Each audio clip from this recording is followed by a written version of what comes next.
Bravo's Emmy, James Beard, and Critics' Choice Award-winning series Top Chef is back for season 23, heading to the Carolinas with bold flavors, high-pressure challenges, and a new group of rising culinary stars. Let's take a look.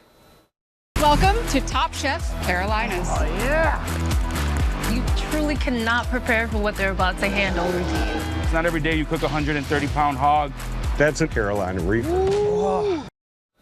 Joining us now, Top Chef head judge Tom Colicchio and perennial judge Gail Simmons. Thank you both so much for joining us tonight. Thank you. Thank you. Thanks for having us. I'm hungry just seeing that clip. But Tom, let's start with you. What made the Carolinas the right backdrop for season 23? I mean, there's so much food culture down there.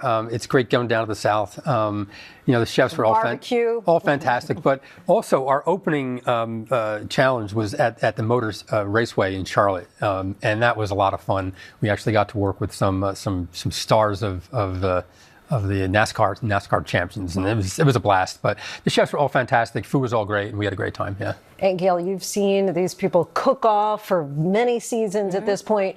What made these top 15 really stand out?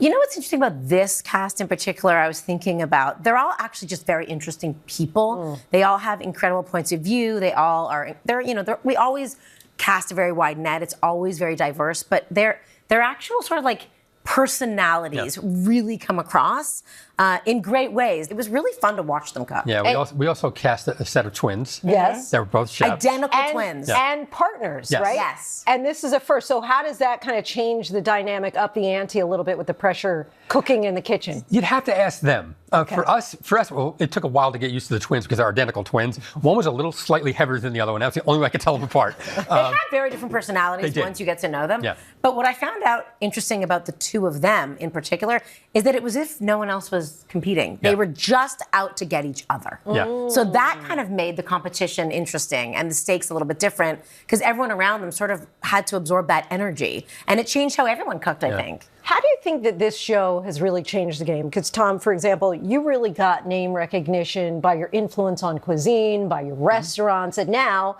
someone could go on, obscure name, not known at all, go on, win Top Chef, and then open up their own restaurant. They can, but they have to produce. Opening is the easy part. Right? Then you have to actually do it every single night. And so longevity is the real key to success. But we actually cast real chefs. And I think that's why you see the success of so many chefs who have been on our show. They open up restaurants, they're winning awards, opening multiple restaurants because we cast real chefs. To get on Top Chef, our casting process is actually pretty rigorous at this point. 23 seasons in, we've just raised the bar every season. And there's a reason that so many stars have come out of this show. It's not that we made them stars. It's that we gave them this platform that maybe wasn't available 20 years ago. We opened the door and they just run right through it. They're extraordinary. Yeah. Is there, without giving away too much, is there a particular cuisine of season 23 that stands out, or flavor? A lot of the challenges will have references to Southern heritage, Southern culture. But one challenge, you saw it in the video, we went to the farm where the California Reaper and the Carolina Reaper, one of the hottest peppers, the ghost pepper, were created. So we were actually on the farm with the farmer who created that pepper. And there was an array of peppers that they had to use, and that was one of my favorites. How about for you, Gail?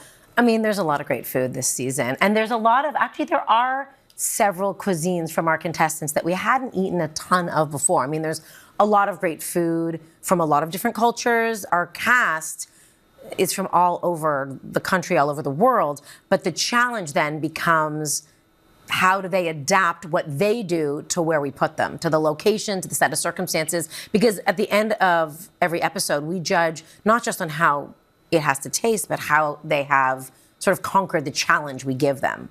Mm-hmm. We are looking forward to it. Gail, Tom, thank you both so much for joining us. Bravo's Top Chef premieres on Monday, March 9th at 9 p.m. Eastern, Pacific on Bravo. Fans can get a head start on the new season with early access to the premiere episode, available beginning Tuesday, March 3rd on Peacock, Bravo's YouTube channel, and VOD.